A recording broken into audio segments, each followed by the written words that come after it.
Alright, what's going on, guys? The ACMJS gamer here. That is wrong.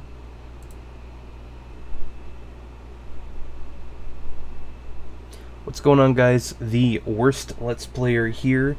We're about to view, hopefully, the Outer Worlds PAX East panel, I believe. I can move this. Let's move that there. There we go. That looks better to me, anyways. Not exactly sure what they're gonna do. There is. Oh, actually, I haven't muted. There is some music that'll be going on in the background. I guess for now. Should be starting in a couple of minutes here. I need to tweet out for all you Twitter fans that we are live. Copy and then go to Twitter. New tweet.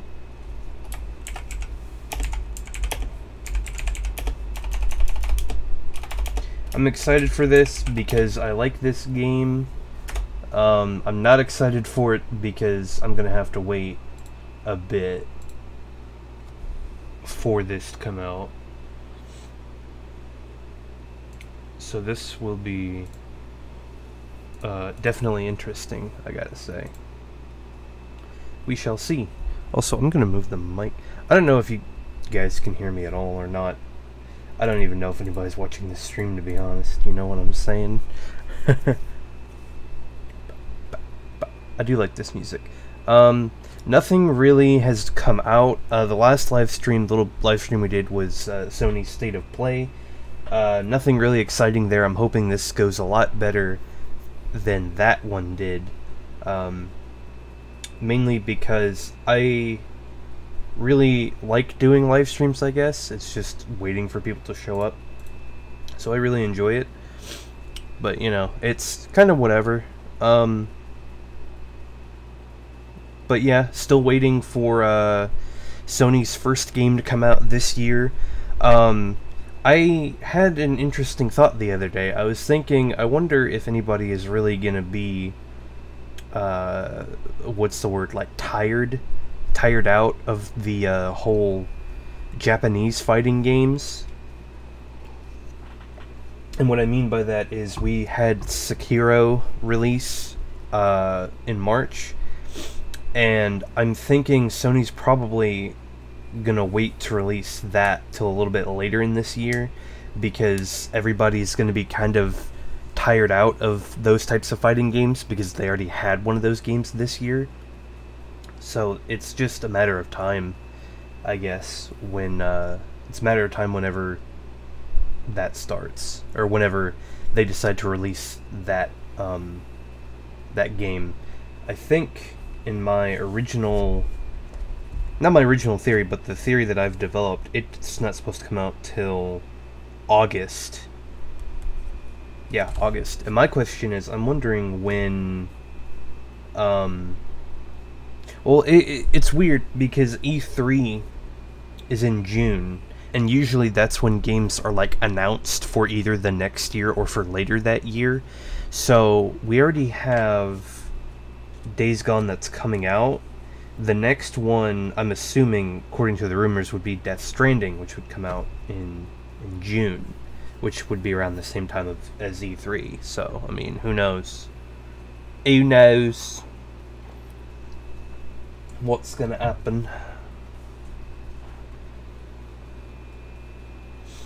So we shall see what we got going on here in a couple of minutes. 2 minutes, just about. We shall see what is going on. I like this music. I don't know if you guys can hear it or if you can barely hear it. You guys can probably like barely hear it, which is honestly my bad.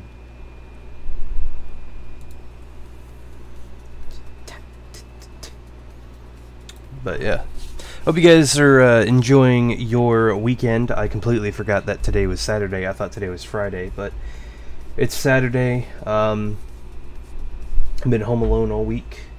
Cannot wait. It looks like we might No, they were just changing tracks. Been home alone all week. Just been playing some video games, watching Sekiro, however you say it, Shadow's Die Twice. So surprises we still have left for this year, definitely Cyberpunk. I do believe that that's coming out next year. I don't think it's coming out this year. Mainly because the original source material was based in 2020, so I think that makes sense that it would come out in that year. So I think Cyberpunk will come out next year. I don't think it's going to come out this year, but they did tweet something about this year being a great year to like do release dates or whatever. So I'm hoping that this year at E3, CD Projekt Red already has a presence. They have their own thing that they're doing. I'm hoping that this year at E3 they give another demonstration and they announce when the release date is.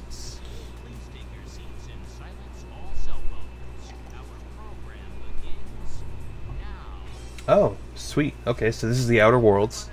Alright.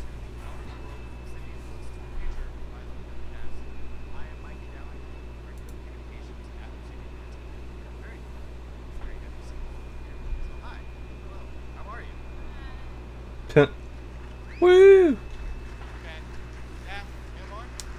Oh, come on. Really? Really?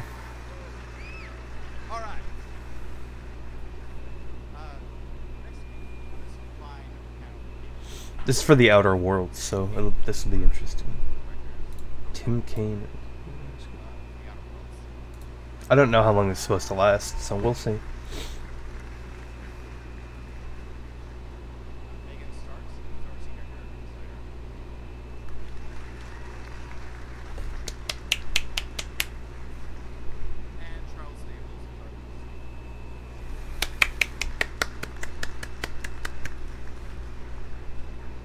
Woo.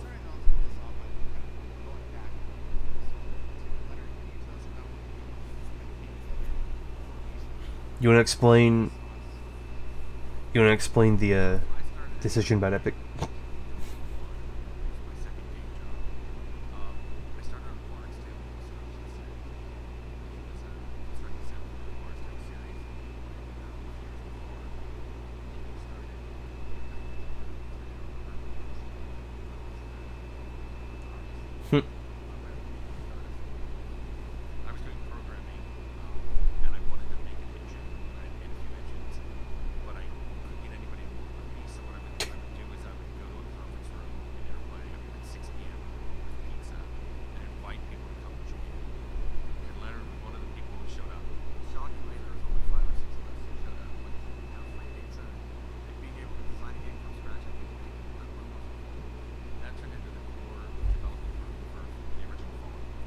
Huh, cool. That's actually really cool. I like that. Nito Burrito. Oh, sorry. I'll try to talk louder. It's better. So, work on Fallout. Yeah, wraps the Fallout. Leonard and I, a third person, Jason Anderson, started Troika Games. We did Arcanum. Yeah, we had a lot of fun making that game. I don't even know what he's talking about.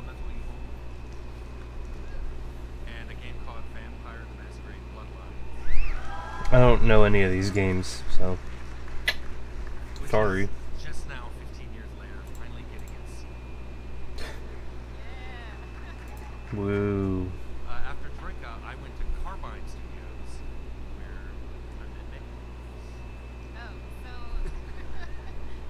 so my first job in the You want to move the camera there? was a small indie studio in North Carolina, which was making a post-apocalyptic MMO, and it was really fun to work on, but it was not paying the bills, so that I didn't have to live with my parents.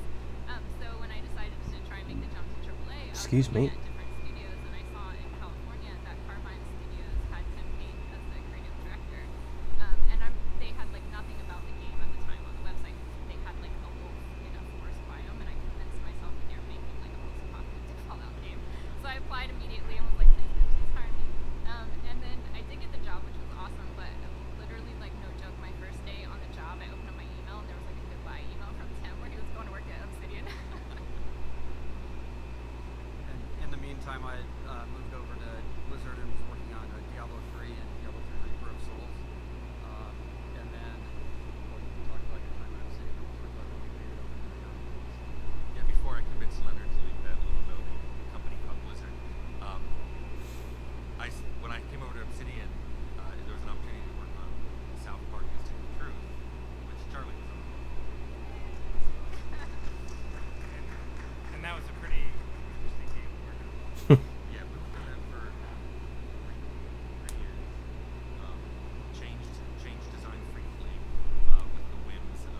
and Trey.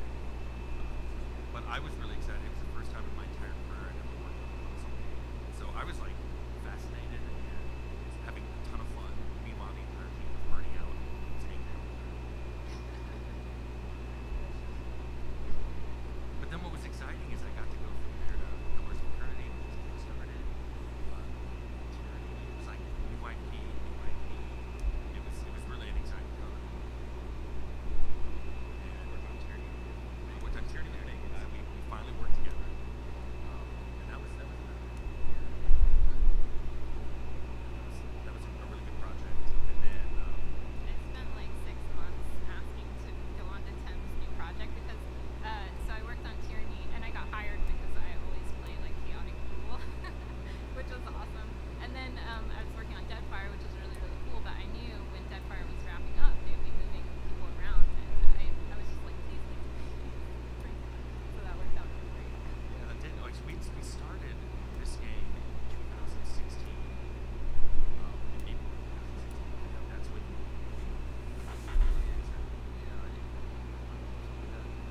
was me and Tim in an office for 6 months, just designing the groundwork. Huh. Charlie, tell us about your time at Obsidian. Oh, yeah. I've been at Obsidian, it'll be 12 years on Tuesday. Oh wow. And I don't have a cake. You're So, getting yeah, so I've been at Obsidian a while. I started on Aliens and Alpha Protocol. And Okay. then I worked on Fallout, Vegas, DLCs. And then South Park, which was an insane, crazy experience. And then Armored Warfare, and then finally this project. It's pretty exciting. so now we have the team together. We have Pretty much. 20%.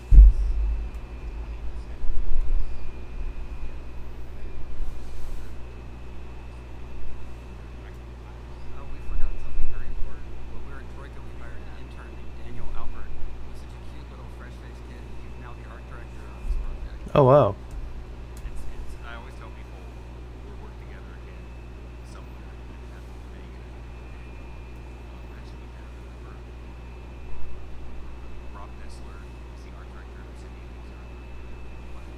So I'd say about a third of the people are Huh. which is just a great way of starting. Coolio. This particular project, I always tell people there's a lot of people there's a lot of like more of those games. Oh yeah. Tim brings the silly and I bring down to earth with the dark, depressing side of it. Because I know people don't be depressed while they play their video games. I bring them up from that into something more fun. So we have the Outer Worlds. Super excited about it this year. But I want to show you some gameplay as we see it. Oh heck yeah.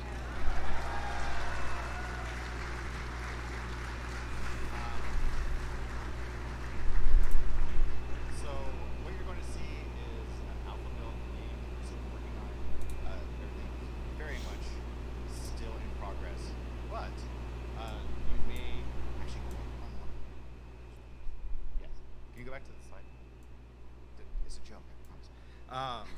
So the area that we're going to show you is this area called Byzantium. You may have seen it a little bit in the teaser trailer that we announced if you weren't paying attention to something else. But we do want to share this awesome experience with you, so we hope you enjoy it. So, as Mikey mentioned, the place we're going to here is Byzantium. It's the city of the elite. This is where everybody in the colony wants to go and live. They all aspire to it. Very few people ever get there. As a matter of fact, most people have to be born there to live there. But as Charlie gets in there, we're not You can switch. Yep. switched. There we go. Ooh. This is literally the build from what? Thursday? Yeah, a couple days. Yeah, something. So you're seeing something that's hot off the build machine. Yeah, so this is, like I said, the city of the elite. This is Byzantium. We're going to walk into the main square here. The orrery in the center there, that's representation of the colony and all the planets in the colony. But as you walk around, as we walk around and look at stuff, you'll notice that on some of the walls there's holes and cracks and grime. From a distance it looks perfect, but even Byzantium is starting to show some wear and tear. You can see the facade. Basically, all of this is just built on facades of prepackaged or pre-made, prefabricated housing. But it's kind of awkward to walk around with our gun out, right? Oh yes, put that gun away, Charlie. And you have people with you, right? Yes, I do. All right, let's look at our companions. There's Felix, who you might have seen before. And there's Nyoka, a big game miner from the Forbidden Planet Monarch. So we're going to walk around here, and Charlie's going to check out some of the architectural details and show how it's not everything that it's cracked up to be. This place has been quarantined because of sprats. Over on this other side here, I believe there's a wall where you can see the pipes and the guts of the building through cracks in the walls. And of course, everywhere you look, there are ads for products you can buy and find around the colony. This particular colony had 10 different companies found it, so you are exposed to advertisement at all times. So what we're going to do is we're going to actually show you part of a little quest here. Megan's going to walk us through it. We've already got the basic beginning of the quest, so she's going to walk us through it from there. Take it away there, Megan. So we're headed to Odeon Pictures, which is one of the film studios that makes all the propaganda movies in the game, which you can see one of the This looks posters there. really good, and by one the of way. the directors, Maverick, saw you on the street, and he thinks that you have what it takes to be the next big star for This his w- company. So he really wants you to go in and audition for one of the propaganda movies. This looks really good. Are you? So the receptionist kidding can me. greet you when you come inside. Oh, did you guys want to talk about the poster?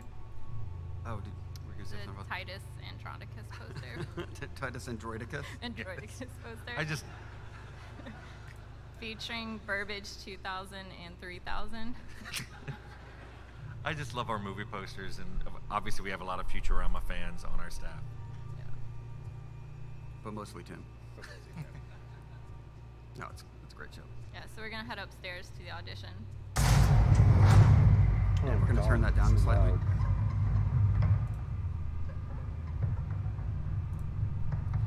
Normally they'd be chatting back and forth. We don't have our voice done yet. Okay, there we go. Yeah. Love when So we OBS just messes use up. the Messes up. intercom to let them know we're here. And they say, great, come on in. So they just want to let us know that they're going to be using live weapons in the audition for optimal product placement and to add a little bit of realism to it. So And that sounds good to me. I can work with that.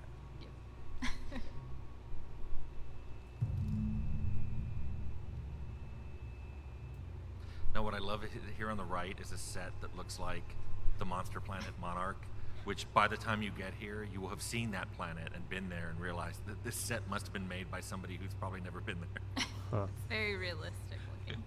So we're going to head up to our mark. Oh, actually, if you head to the right first, I saw this earlier when I was playtesting it. I don't know if it made it a spill. If you go over to where the set is real quick. In the right corner. Maybe it's not there.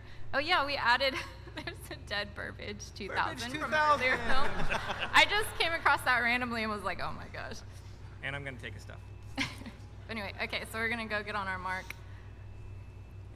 And And these are real actors who think that you're also an actor and are following the script. I'm going to act with my gun. Oh well. So you're playing the part of What was an in the evil stake? captain. Well, actually, no. You're the good guy. You're stopping them from trying to steal all the supplies. Not from the town. necessarily. Yeah, it's really spoiling the game for yourself.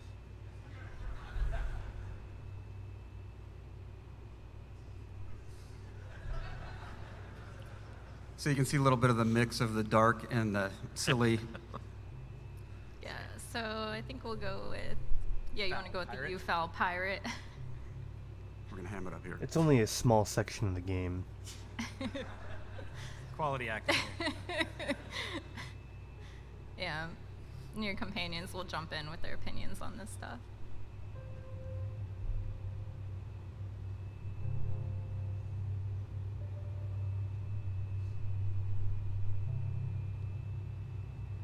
I think we should remain stoically silent. We're gonna be the strong, silent type here. Yeah. Yes. Don't show off how smart you are. As you said, Charlie, we'll let our gun do the talking. Speaking of guns, Product placement. Which you can find in the game. And Felix loves mayhem, so he's very impressed by that.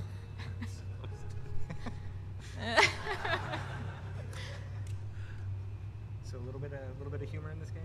Yeah, I still laugh at the humor every time I play. You should read the flavor text on every object. Exude wordless fury. Fury.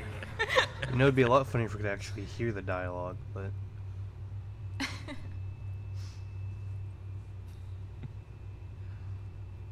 Nyoka's not impressed. Yeah, she didn't grow up on this planet.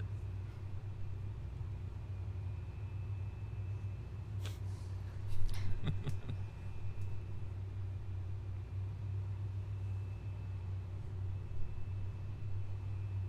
right, let's get to the good stuff. I think it's time, Charlie. All right. So you could play out the quest. Oh wait, go. Oh, make your eye twitch. Oh yeah, I'm gonna. Yeah, make your eye twitch first. Wait. Can't miss that. Speechless.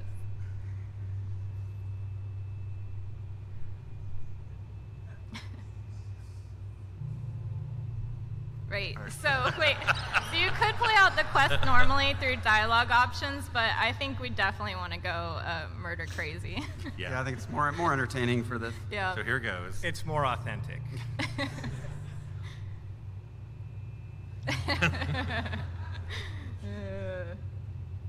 Safety saw. oh my. Ooh, this is cool. Oh, they used like the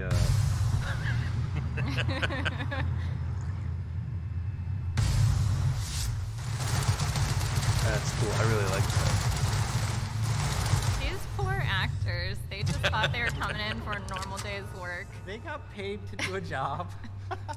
And Maverick Johnson, the director, is he loved the authenticity and your. Yeah, he's coming up to let you know how your performance was. I thought the performance was pretty good. Here's our director. Knowing Charlie, I don't think he's going to live long though. Yeah, so it's nice because you're actually rewarded for playing how you want to play. Like he You thought liked it that? was great.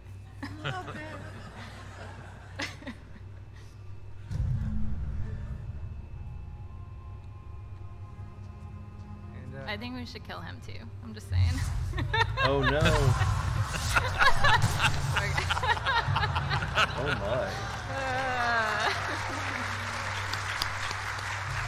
my. Wait, hold on. Is that his head? Oh, his head just. Yeah. It vaporized. and we take all this stuff because that's what we do. All right, so now we're gonna have some fun outside and show these people what we really think of their elite town. Oh boy. It's gonna be interesting. Now, during the game, if you're on a regular playthrough, you're unlikely to be fighting in this town. Although you can kill everybody and anybody if you want. But we just thought it'd be fun to show you what it would like if combat actually took place in this Oh, beautiful this is gonna city. be loud. But let's be sneaky about it. Let's put our gun away. Yeah, so no one will suspect anything. Although, Charlie, can you explain some of what we saw, the slowing down of time?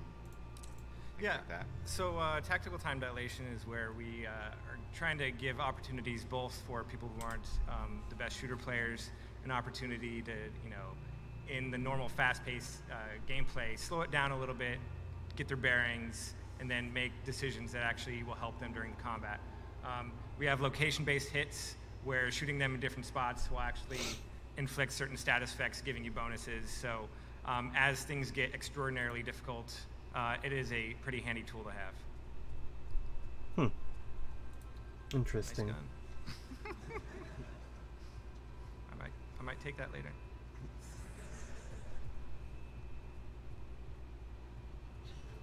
So eventually you need to get into that building, I believe. It's so weird how it looks like it wanna looks like dress the things Bioshock. appropriately. No, Oh, that's right. This is a restricted area where we don't have access, but I'm gonna just try walking in and see what happens. Oop. It's off limits, so they don't want me there. I'm just gonna ask some questions. It's cool.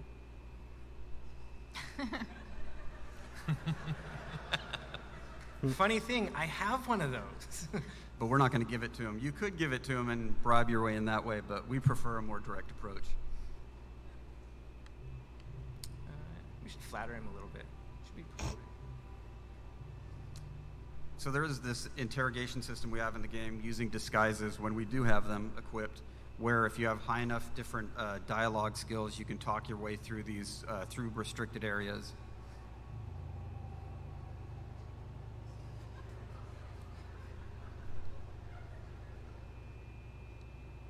So here's where you actually could give him a grenade launcher.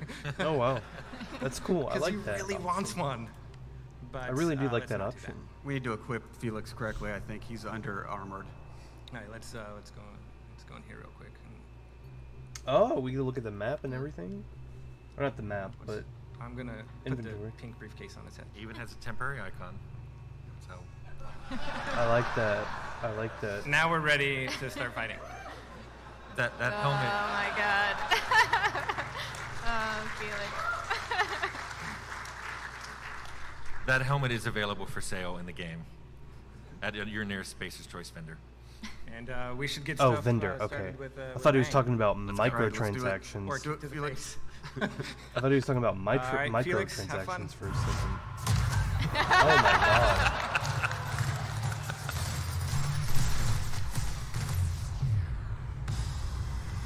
So Tim, I'm shooting these crazy purple bullets. What are those? Yes, this is a plasma rifle that's been modified to shoot something called N-rays, which, when they hit living people, they make them glow and do N-ray damage to themselves and people around them. It's an awesome damage type. Oh, he's already dead.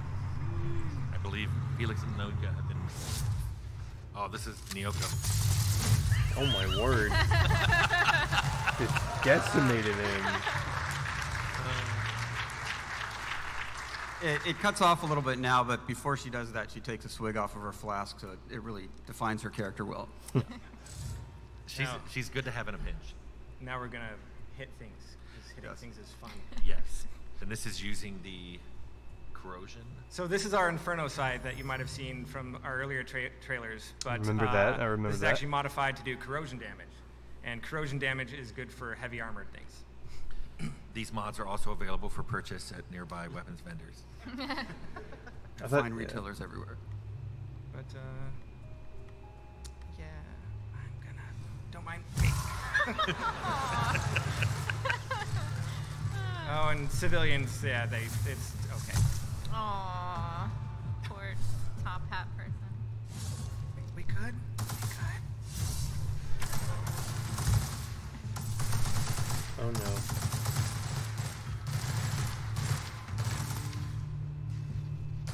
I believe that man's using a grenade launcher.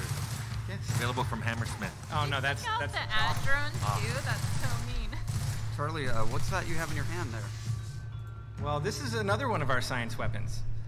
So we've made some science weapons, and if you don't know what those are, they are some weapons in this universe that aren't quite normal, and they all have strange and weird effects. We've talked about the shrink ray before, but this one is called the Mandibular Rearranger. So if you're guessing what that does, it rearranges mandibulars. This was a bug in the game. It started as a bug, and we liked it so much we decided to make a science weapon based around it. That's cool. I like that. So this nice lady here, we're gonna rearrange.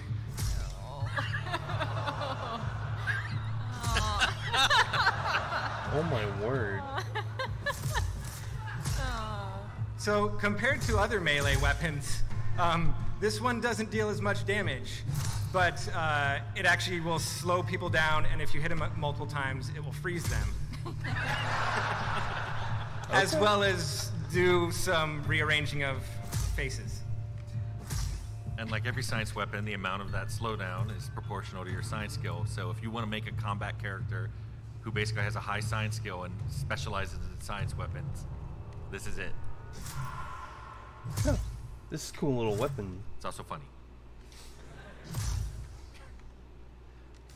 We have a science weapon for every weapon type in the game, so you don't wow. have to be a melee combat character if you don't want to. What's the other one we showed? We showed The shrink ray. We showed the shrink ray. So you've seen the handheld one-handed gun, and this is the one-handed melee weapon.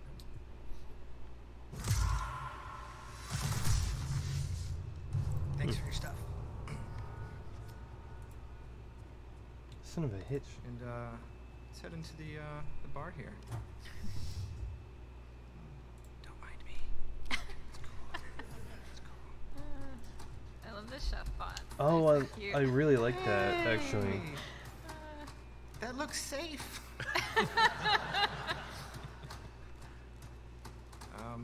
And should Felix kick someone? Yes. All right.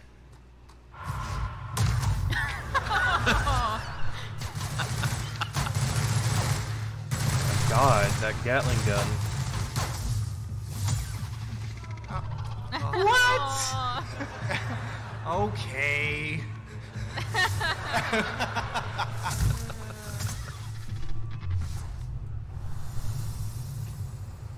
And I'll take your stuff in slow motion.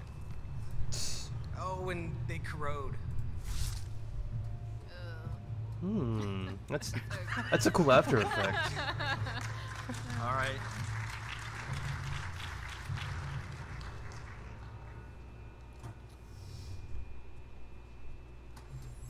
And yeah, I can just go around and keep I mean, doing you stuff. we'll kick one more person, and then actually, Yeah. let's have Naoka do something. Okay. And then we'll open it. All right, we'll start. Oh, so they're gonna open it up for questions, I guess. Cool. Oh my god. Oh.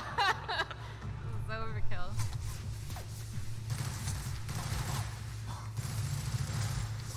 You can block with it? Alright.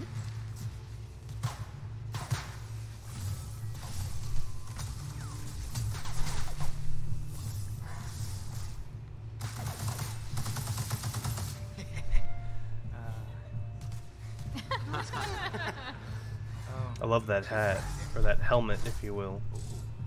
You were dying there. I know. Love that helmet. Oh yeah, that's sick. Aw. It's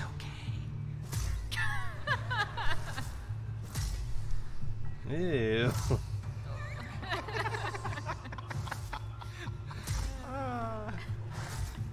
Games are supposed to be fun. Yeah, I mean, you're not wrong. Okay. Probably- Charlie's going to do this all day if we let him. We Yeah, should probably that's open it up for some, definitely Hey, good. look, questions. a flaw. What did you get? I don't know. I can't read from here. Xenophobia. What does it Many say? canids. Oh, because they had a pet canid, and it was gnawing at my ankle. I didn't see you It was kill like it. a teacup size one too, and now you're afraid of it. All right. So, real quick before we get to questions, can we talk about the flaws since that popped up? Yeah, what must have happened there is Charlie was getting chewed on by a teacup canid while he was fighting everybody else, and it pushed him over a threshold, because this is a save game. This occurs in about the middle of the game. So the game is monitoring everything you're doing and keeping track of how much damage you take from different things, and you know how much time you've gotten hurt, or taken falling damage or anything like that. So occasionally and it really depends on your playthrough, it'll just offer you this flaw. And if he had taken that, he would have taken more damage from any canid that attacked him because he's terrified of canids. But he would take more. He would be able to pick another perk immediately. Completely Oh, optional. I see. You can ignore the whole system if you want, but personally, I like the idea of a flawed hero. And we also increased the number of flaws you can take based off of the difficulty level. So that on the hardest difficulties, it is you're more of a flawed and interesting character. Yes. But it should be a pretty fun thing to increase the difficulty for people. Well, cool. Thank you for showing off the game, guys.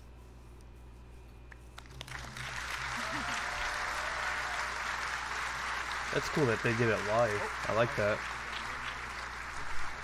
I want somebody to ask about Epic Games. I really Right now we do do. want to open up the floor to I some want somebody to questions ask and about answers. Epic Give me Games. plenty of time to talk to these fine Because developers. that is There's not really okay. One question that maybe if you've messaged me on Instagram or Facebook or Twitter or texted me or DM'd me any kind of thing lately about the Epic Games Store, we do want to let you know that our private division partners have been fantastic to work with. We love working with them.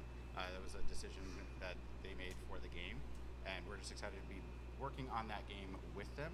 So really what we want to talk about is the awesome game that you just saw. So Yeah, but what's up? Hi. Oh, God. That's a little loud. Tim, you mentioned that you do some of the funnier elements of the game, and Leonard, you do the darker, more serious stuff. How do you guys decide what's going to be funny, what's going to be serious, and do you two ever argue about that sort of thing? We say that jokingly. It's not totally true. I do skew darker, but we have very similar tastes in humor, and we very rarely argue about things like that. There's times where I say, you know, that's going to be too silly, and he'll get on me for being too dark about stuff. But we're pretty much in line with the vision we have for the game. When we started this, Interesting. like I said, it was just us in a room together, and we just really wanted to get you know, the basic kind of feel like we had from the original Fallout. That was a combination of our personalities along with some of the other people on the team, and we just really wanted kind of to evoke that again. We do argue about things, but we have a lot of respect for each other's opinions, so at the end of the day, we're usually able to come to a consensus. All right, thank you. Can we turn off these lights so we can see the people that we're talking to? Also, real quick, sorry. We do have 3 signed covers of the Game Informer magazine that we wanted to give out to people who have the 3 best questions.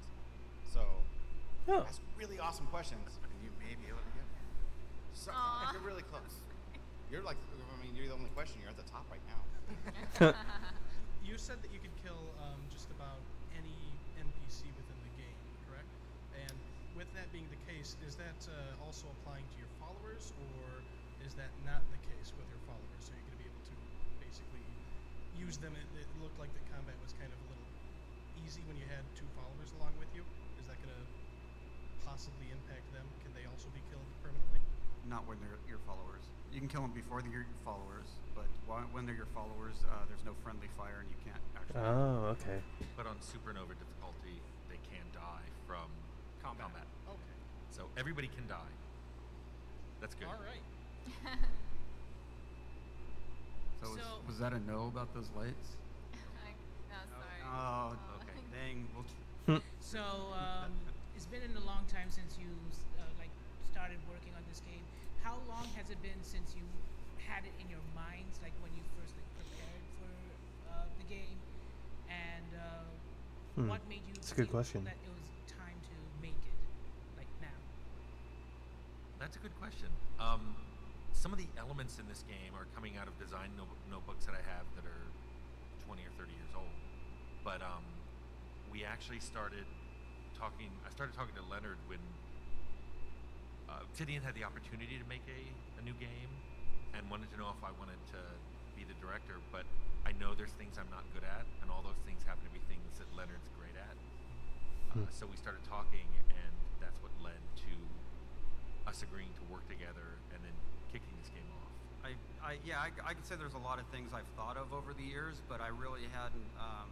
I didn't have a plan in place for what I wanted to do. But once we just started really talking about what we wanted this game to be, it was surprisingly easy. I don't know. There's just something when we just start brainstorming ideas because we're kind of like have similar visions about what we want the thing to be, that it just kind of really clicks into place really fast. I think we were pitching the basic idea of the game to publishers like, what, 2 months, 3 months? Yeah, it was no more than 90 days after. Yeah, and it was pretty. We didn't have. I was using like art I found on the net to show kind of what the vision for what it was going to look like eventually. And obviously we had great artists and writers and everybody come along and help us develop those ideas further. But the basic kernel of what it was established fairly quickly. All right, thank you. Hello? Hi. I guess my question is kind of based on just like, so when you guys ended up starting making this game, you you two in the room for like 6 months, hashing out ideas, something like that. How exactly do you do that? Do you just do brainstorming? Do you look through notebooks of like different ideas that you've had over the years? Do you write scripts? What kinds of things do you do? I'm curious. It's a lot of whiteboarding. Yeah. Well, I'm in charge of art and writing, so I will, on my off time, be thinking a lot about what I want the story to be, what I want the art to be, and I'll bring that stuff in, then we'll brainstorm it. Tim kind of does the same thing with system mechanics and overall ideas. Like Tim came up with a lot of the brands for the game. He had a lot of ideas for how he wanted the brands to be represented. So then we kind of bounce back and forth on those things. Yeah, it's this weird organic thing. We have to take a second and like really think about how we break it down. It's just such a natural thing when we get in a room and start talking about this that we gestate these ideas and they just come to fruition fairly quickly. I try not to think about it too hard. Yeah. It's a very natural thing. Okay, fair enough. Thank you. Another one related to 20-year-old design ideas. One of my favorite things about Arcanum and some of the cut content from Vampire was how you had the backgrounds that expressed sort of psychological ideas of what it would be to be an only child or son of a hero or something like that, and see how those numbers would fact into your character prior to putting points into anything. My question is, today it seems that there are instances in which someone will find something, even just an alpha code, which generalizes a certain identity, and it'll become a major issue. So I'm wondering if there are anything sort of like those backgrounds or character expressions you've done in the past, maybe you would feel wouldn't play as well today, and if any of that sort of thing would be appearing in the Outer Worlds, regardless of controversy. Yeah, I think one of the problems we had in those games is anything you put in as a background is obviously going to try to be over-exaggerating of that effect or whatever. It's going to become somewhat stereotypical. We tried to put something in this game, and we did. What we said was, before you left to be a colonist, they tested you for your career aptitude. So you don't have to have one, but if you want to pick one, it's not what you're going to do in the game, it's what you tested well at doing. It's like you were going to be a bartender, or you were going to be a doctor, or something like that. But we kind of steer away from it because we're trying to make this character in this game a complete blank slate. It's one of any of the 100,000 colonists that were frozen and shipped out to this colony, and we leave it entirely in the player's hands, like what this character is going to be. So we did steer clear of doing anything that was too grounded in something or too over-exaggerated. Our basic idea is always, or has always been in the past, that we want the players to define their character from the ground up. So that is the danger of getting too deep into something like a background. But once again, if we had implemented, that would have been a player choice for them to pick or not. Thank you. Well, in your honest opinion, what was the most A little loud there, bud. challenging thing that you guys experienced during the development of this game? That's a good question. It is that's a really good question. Is that a magazine good question? Possibly. I'm sorting through the list in my head. I think if you ask Charlie and Megan, they might say having to work with their bosses. Well, Yeah, I have an office actually right next to thinking- those guys, and No, I was actually thinking when I came onto the project, previously writing for Tyranny was like, a dark fantasy, and then Pillars was high fantasy, and then coming onto this, going back onto sci-fi, but a very specific flavor of it. I think just shifting gears mentally in the type of writing, and also finding that sweet spot of like, what Leonard and Tim really like, because they have a very specific vision for the style of the game. So, but I mean, that was a really like fun challenge, Are you trying to say I give you a lot of notes? in the very beginning, but I think it was nice. It's good to get like clear direction, and then you can just do the job. Yeah, I'm trying to think what was really. It's actually been a really good development. Oh, I know something. It's really no. It's, the way the tech has progressed since we made Vampire. In Vampire, model a character. I would paint a texture, slap it on the character. You're done. Now there's PBR rendering, there's you know, shaders, there's textures, there's all these different things you can do, and it makes the game look that much better, but it makes the game take that much more time to develop. Yep. So we were really surprised. I mean, our artists have done a fantastic job, but getting the amount of content we want for this game has been a little bit challenging because of the requirements of, you know, what new games can do with that kind of stuff or with that kind of technology. Awesome. I think it's a magazine. I think it's worth a magazine. Yeah. Come up and grab a magazine. Oh, Come on sure. up. Yeah. There you go. Yeah, magazine. Hi. Jesus Christ. I was wondering if there's like plans for doing like mod support kind of kit down the road, and also like if you guys have anything to say about like how you're balancing the in-game economy. I mean, we really do want mod support in there. Okay. The issue we're having is this is the first time we've ever used this engine, Right. and so it's pretty much whatever is going to be possible, we're off for supporting, but it's not really our focus right now. Okay. So in the future, yeah, we'd love to. And Charlie, you want to talk about balancing stuff? Yeah, for balancing in-game economy, it's hard, especially for an RPG where players can play any variety of ways, and like certain players will go explore everything and get everything and sell everything, and other players are just skimming the surface. So it is a very tricky thing for us to do, and we're trying to grab a lot of metrics on the different play styles and try to find a nice way. So if you're just skimming the surface, you're still feeling rewarded, you're still feeling engaged, and there's but still have enough depth to it so that, you know, the players who are putting the extra time into it and exploring everything are getting rewarded as well. Yeah, that's a fun challenge for the system designers. I mean, it goes from everything for like item, you know, value versus weight, how much, you know, vendors sell for, but hey, I have good reputation with this vendor and now it changes this price. So it's a lot of Excel spreadsheets and fun stuff like that.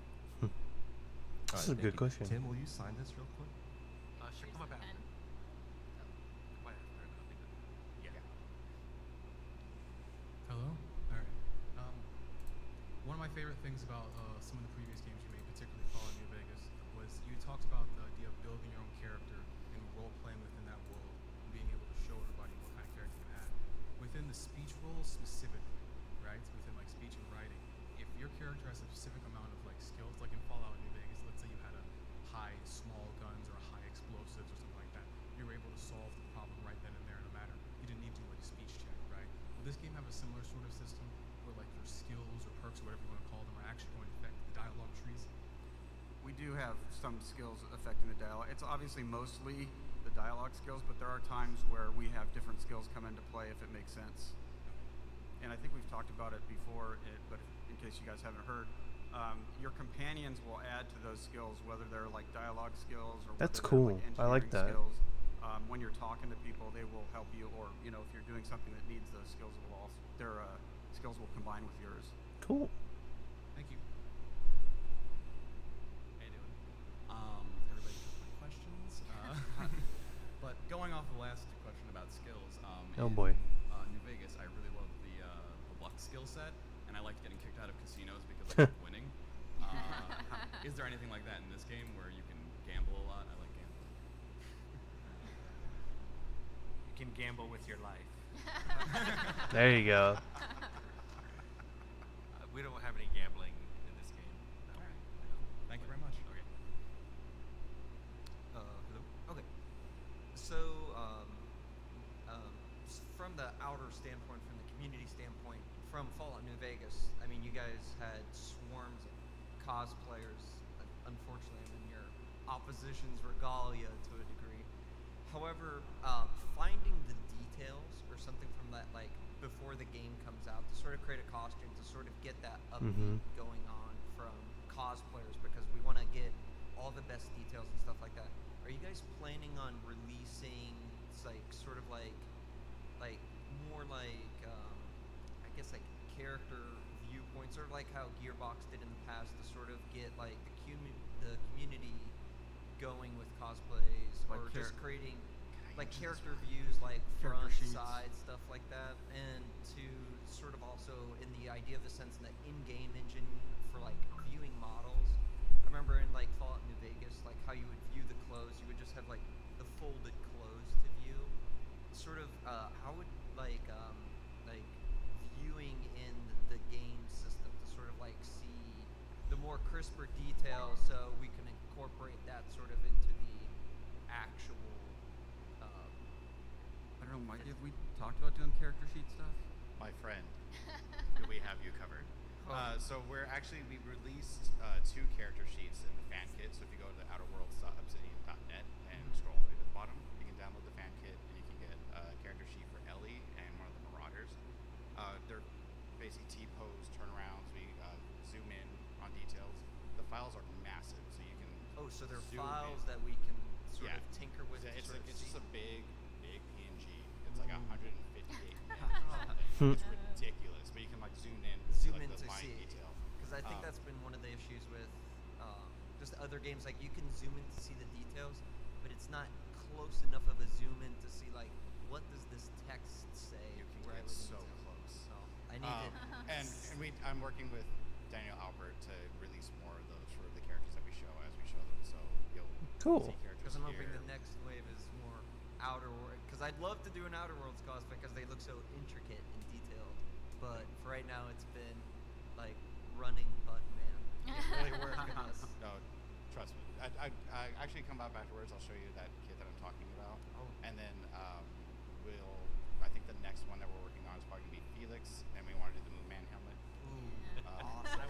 So Heck yeah. I think because that was such a sweet setup for Mikey, that might warrant a magazine. Would you Yes. agree there too? Yeah. Product placement. Good job. Hey.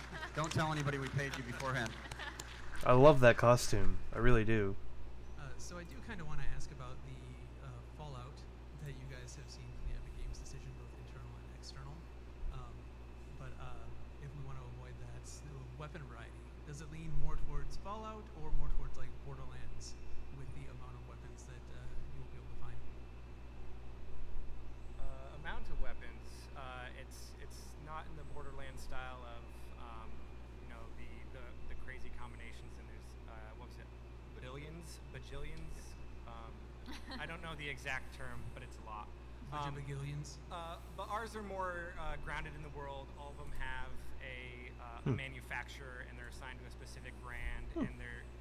That's really cool. I don't know the exact number that we have, but it's a smaller number, closer to like the typical RPGs where they're made deliberately and they're not randomly generated.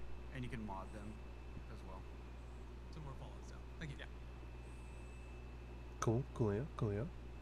Next.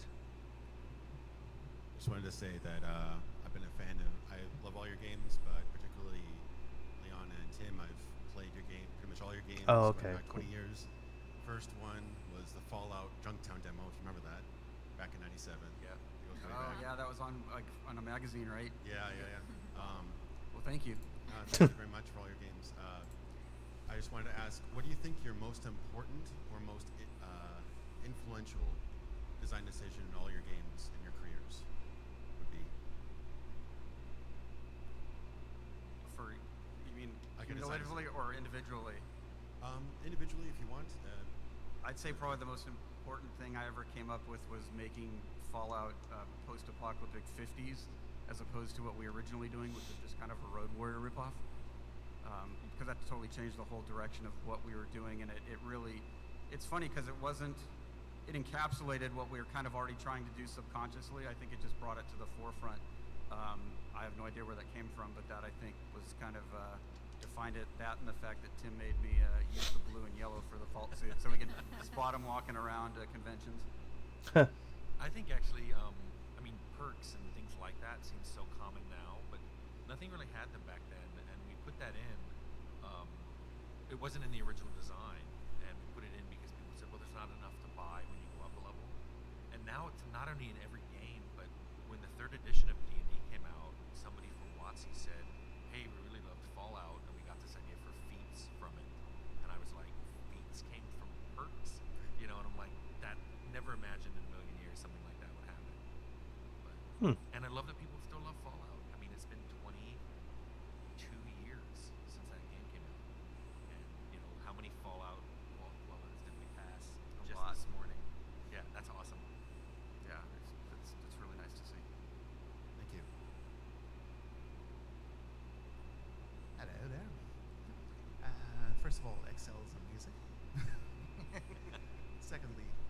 question here. One of my particular favorite things about New Vegas was the ability to stumble around a location that was, dare I say, a little bit more challenging than was supposed to, i.e., anyone who tried to go up north from the starting town and encountering those lovely cazadors. Is there any kind of thing in this kind of game where you could just explore in an area that you were not ready for? Yes. Yes. That's awesome. That's cool. I like that. Fantastic. It's always so cathartic to come back when you are ready. Yes. We purposely put in a kind of, what is it, Good Springs to New Vegas run of our own. Oh, no. And you will be sufficiently warned, but if people want to do it, You will die. Fantastic. Thank you for your time. That's cool. Okay, that's better. All right. So my question for you is, the nature of development is so cyclical. So I was wondering how much of the current version of the Outer Worlds has incorporated previously discarded ideas, either from this game's early build or from the other games that you've made over your storied careers. yeah, there's a lot of reused stuff in this game. Yeah, I don't think you can avoid that. It's you build on the stuff you've made before, and since this was for me at least, Tim had already returned to the hardcore RPG market. Just getting a chance to play in that sandbox again and return to a game that Should be over in a couple of minutes. A character that you could choose to make whoever you wanted in the game. Whoa, that's way too far. Especially, I didn't think my chair would go back that like far. a space hero, smuggler, that kind of fantasy, heroic fantasy, just really appealed to me. I feel like we just keep trying to perfect what we originally wanted to do, and obviously have never quite got there yet. Awesome. Thank you. Hi, I was just wondering about the nature of any post-launch monetization. Would it be in the form of, like you did with New Vegas, with Dead Money and Old World Blues, or would it be more towards how the newer Fallouts are done with, like, cosmetics and stuff? Stay tuned. Sorry.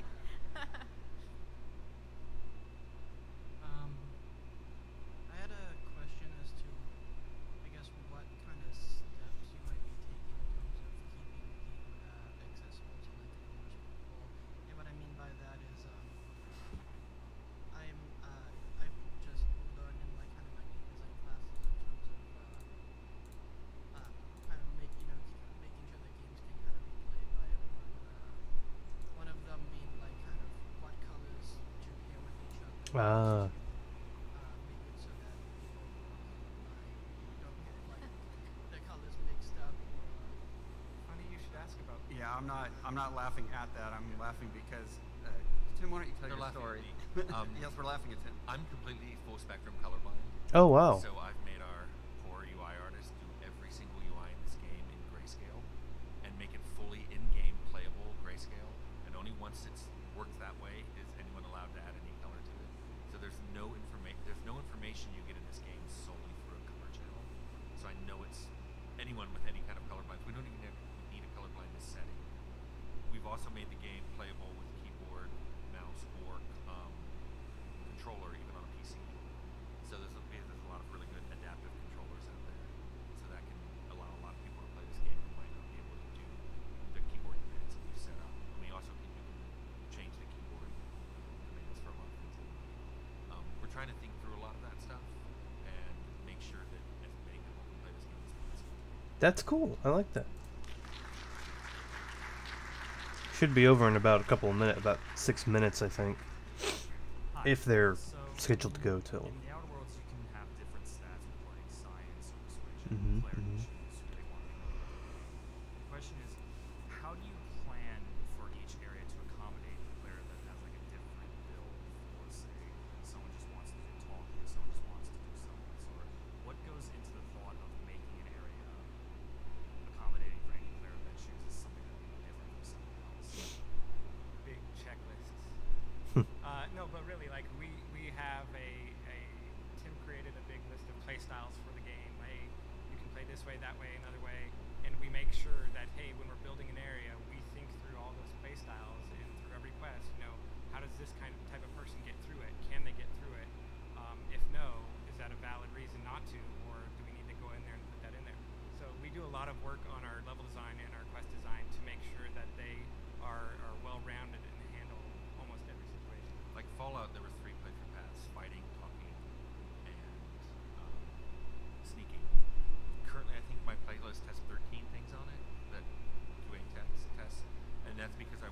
sure that we handle hybrids between those. We have the new leader type. We have a guy on our team who just kills everybody on every map as soon as he enters the map. But we also want to do the other side. It's like if you don't want to kill anybody, how far can you go before that's no longer an option? And it appears that it's all the way, but we're not guaranteeing that yet. But there's a lot of things people test, and luckily PD's provided a really large QA staff, and so we often have them make sweeps through the game from start to finish, with each of them playing one of those play paths to see if it's if it's even viable to do that, and then B, how hard it is. So. Thank you. We have just under 4 minutes left, so only a couple more questions. Also, if you have the toss ball cards on your seats, and you only got one of them, and you want the other matching one, come see me afterwards. Okay, so you talked about the floss system earlier, so your character gets bit by hypothetical space dog like 2 times, or release date? Give me a second. Are there non-combat flaws, like you encounter a weird area enough times, you now see stuff weird more like Wild Wasteland, or you fail enough like speech checks or something like that, and now your character is definitely afraid of talking? No, it's only been announced for 2019 so far. There is a rumor it's supposed to come out at some point. I don't remember what month. I originally thought April, but There's also see, things, we had a ton of them, and some of them got cut. Like my favorite one was if you lied so much, we were gonna make it possible that you could not lie. So if the lie line came up, all the other ones would gray out, and you'd be like, I have to lie. The problem with that, besides the UI issues we were looking at, was also one day it occurred to me, I don't know why it took so long. We try to make it, if I put a whole bunch of points into lying or whatever, persuasion or intimidation, I don't want to, pick that line and have it fail. It might take a little while to get the option to do that. You might have to pick a certain path, or you might have to have a certain piece of information that you didn't have. But once you get to that skill check, we want it to be successful. So I'm like, I came into the office one day, I'm like, Tim, that's not a flaw, because every time you pick that, it's going to be a successful roll. So, but it was so funny. It was a great idea, but I think it was a 10 here. These are one of the places where we agree to disagree. Yes. So what you're saying, if I want basically my actions have consequences in my actual gameplay sense, I should shovel all of the hypothetical space drugs down my gullet. Sure. The game is watching everything you do and reacting appropriately. Thank you. Awesome. You're probably gonna be the last question. yeah, I got 2 minutes. That was literally my question. Oh, okay. Oh, okay. Oh, wow. Alright.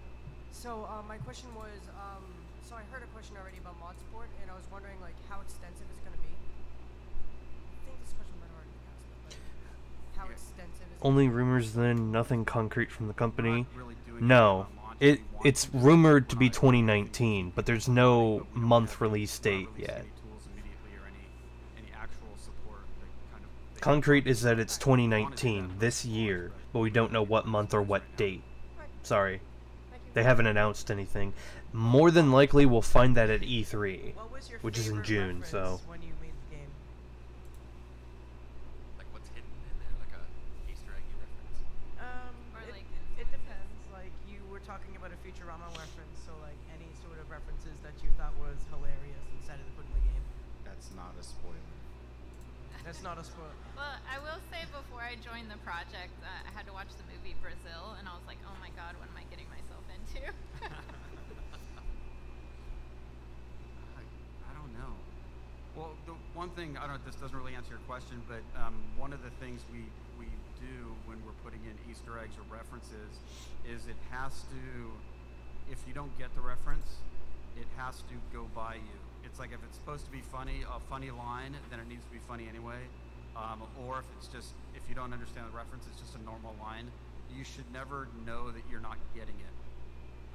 Because we've seen that in other games where people put in jokes or Easter eggs that it's very obvious you're supposed to be getting something, and we weren't, we didn't want to go down that road. I can tell you, because I just finished writing, and you'll probably enjoy reading the flavor text of any item you pick up, because it not only ties it to the lore of the world, but sometimes I got a little bit close. Silly. Yeah, a little bit close to the edge of that's a little too weird. Thank you. Thank you guys. Thank you. I think that's gonna.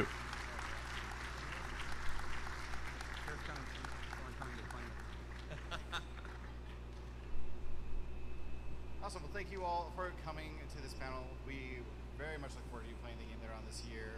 We'll be sticking around a little bit. If you want to come up and get the toss ball cards, go ahead and feel free to do so. Long day. Anyway, thank you, everyone. So that's the end of that. Thank you guys for watching. That was the end. Unfortunately, we didn't get any new things out. Yeah, we didn't get anything new. We didn't get a release date. We got some new gameplay, but nothing too bad. Not too much. Thank you guys for tuning into my live stream. If you aren't already, please subscribe. I will be doing a playthrough of The Outer Worlds. Along with most of the Sony exclusives, I'm a little bit on the edge of Days Gone. We'll see about that one. Thank you guys, and I'll see you guys next time.